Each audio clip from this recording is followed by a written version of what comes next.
going to talk about, Dave? In the great British tradition, when we see a problem, we run away.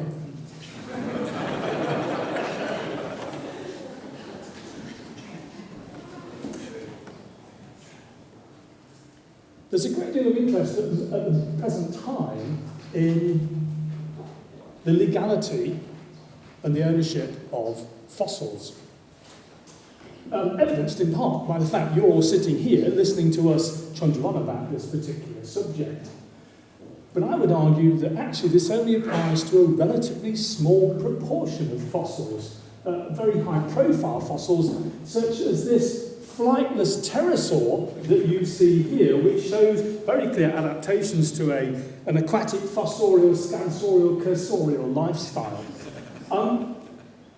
What I would argue in this talk is that actually we might be distracting ourselves by focusing too much on issues of legality, and I would like to make the case that where we might better put our effort, or at least some of our effort, if not all of it, is improving collections access. Why?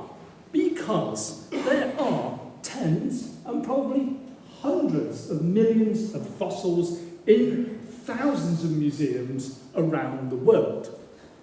And the point of those fossils, well, there are lots of points to those fossils, but one of the most important things is this is the material we generate our data from. This is the material we verify our data on. This is the material we build things like the Palaeontology database now that we can all do maths. And this is the kind of stuff, lots of occurrences down here. This means fossils in collections that people have looked at. And these are the kinds of things we're all aiming to do with those databases.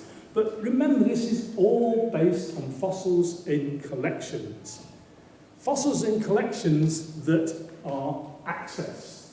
Access is absolutely critical. You can't collect the data, you can't verify it if you can't actually get at the fossil. Or is that strictly true? We'll come back to that at the end. Access is increasingly being incorporated into the ethics of not just natural history collections, but museums in general. So here's the Museums Association for the UK. What they state, for example, is museums are institutions that collect, safeguard, and make accessible artifacts and specimens which they hold in trust for society.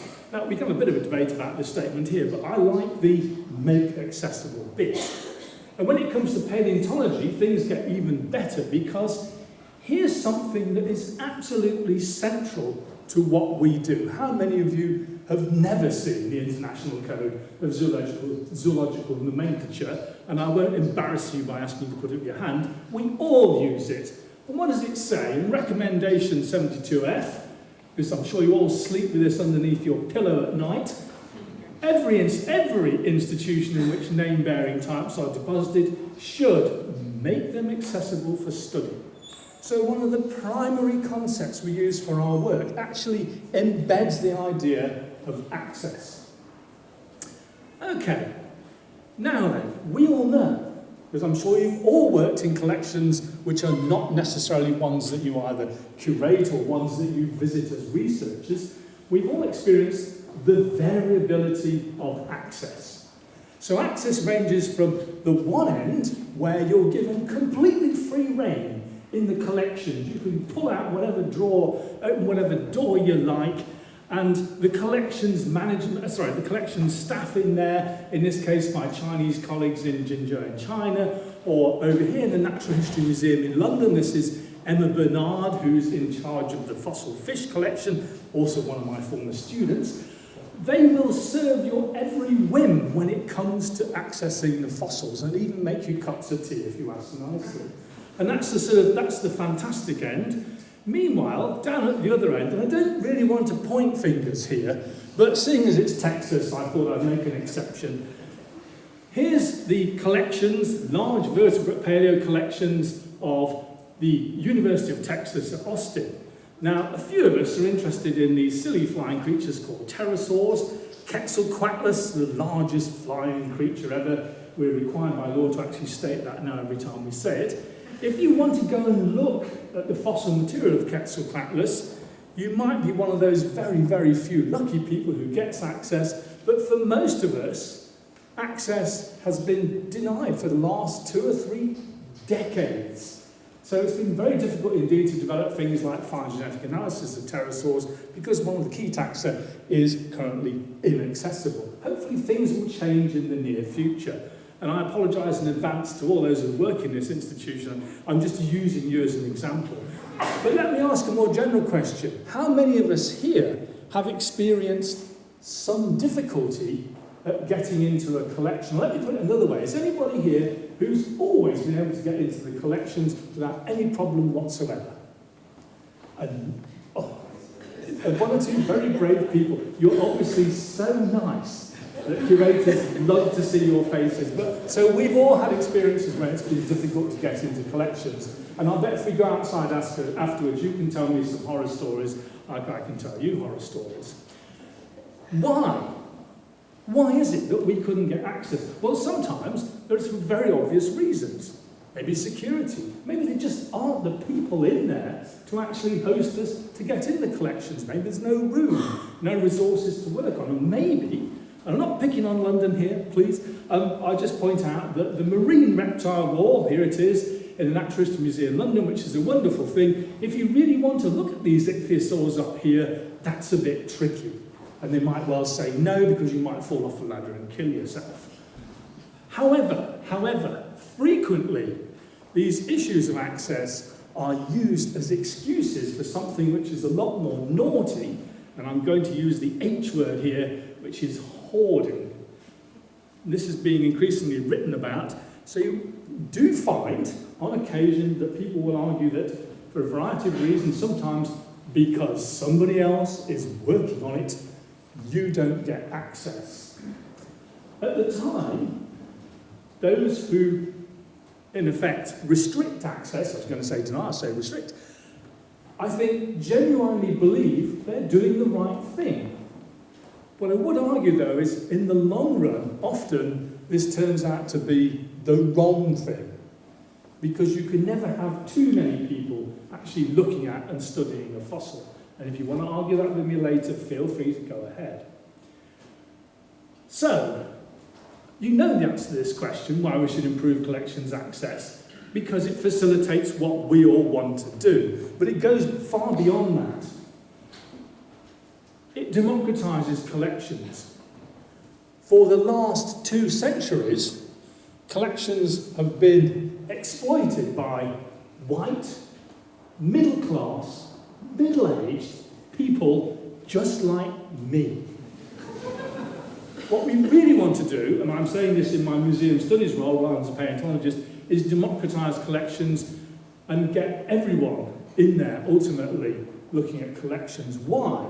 Because it adds value to the collections. Do you care if value is added to a collection or not? You should. Because one day, I guarantee it, the director of the museum or the collections will be told, oh, budget's not looking too good this year. You're going to have to cut back on resources. What are you going to do? Because I expect at least some of you here have been in that position already. You're going to look at your collections. You're going to say, well, I've got a collection here. Nobody ever visits it. Do I need to put any resource into it? No. If you've got a collection, and I'll just put my curator hat on a minute, when I was curator in Berlin for 8 years, and a wonderful time I had, my goal was to have somebody in the collections every single day. Because then it was a living collection, it was being used. And when Hans-Peter Schulze came to me and said, oh, cash is not looking so great, I could say, well, don't come to me because I've got the collections full of people all the time studying the fossils in there. So there's a very good reason why you want to have access taking place, because it's protecting our own discipline. And I would argue that far from it being a case of we as researchers trying to get into collections, it should be people who manage collections or museums trying to get us to go in there in the first place, literally dragging us in there. Practical solutions. So how do we improve access? Well, here's some arm-wavy kind of suggestions. We can, of course, go for those national and international agreements and standards and practices. Institutions like ICON or SVP are in quite a good position to actually develop and disseminate ideas about access and create a culture that is positive towards access. I think that's very important. And essentially develop better access policies. And there is evidence that that is happening, that in a sense, increasing access is improving around the world, albeit very slowly. How about a bit more consistency from publishers? People have already mentioned the role of publishers, so I don't really want to get into a debate about this. All I would say is, perhaps it would be a good thing if when we decided to erect a new name, we were required, at least from an ethical point of view, to submit as part of our paper a supplementary document which explains access, or perhaps has a commitment from the collection, irrespective of the legal entity that is the collection, and they vary around the world enormously, that has some kind of commitment to providing access.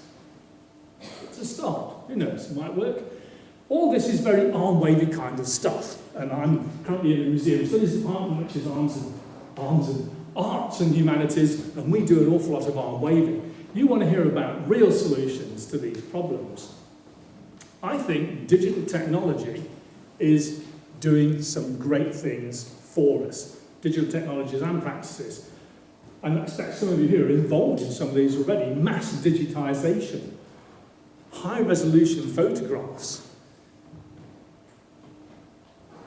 CT scanning, 3D prototyping, wow, great stuff.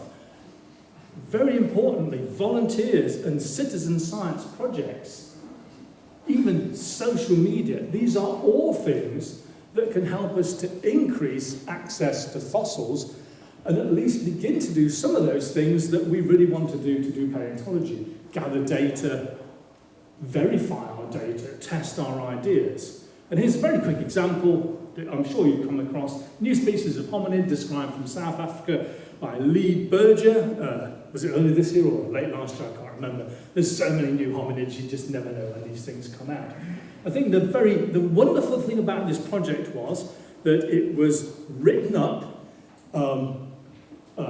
quite quickly. Some people criticise that, I wouldn't care to comment. But when it was published, you can go to, I forget which website it is, you can find it yourself. You can go to a website now and you can download files which will allow you to print off 3D prototypes of the skull or finger bones or vertebrae of Homo naledi. You can have one yourself. I think that's a fantastic example of democratization of specimens. But would you believe it? I'm sure you would. There are individuals out there who criticised this approach. Bangs head on table. Okay, so my final plea then is this. We should not, because I don't think it's fair, we should not leave it to just people who are in charge of collections or museum staff to facilitate access. It's all our responsibilities, and we should all be involved in that discussion and debate and development of a culture of access in all its forms. I want to thank Jeff for inviting me to take part in this and apologise for running away from the main issue. So thank you, Jeff. I've talked about this to many, many other people, and it's a very, I think, interesting and fruitful area. These two here didn't help me in any way, shape or form whatsoever. All they did was look cute, and I think you'll agree they're really good at that. Thank you.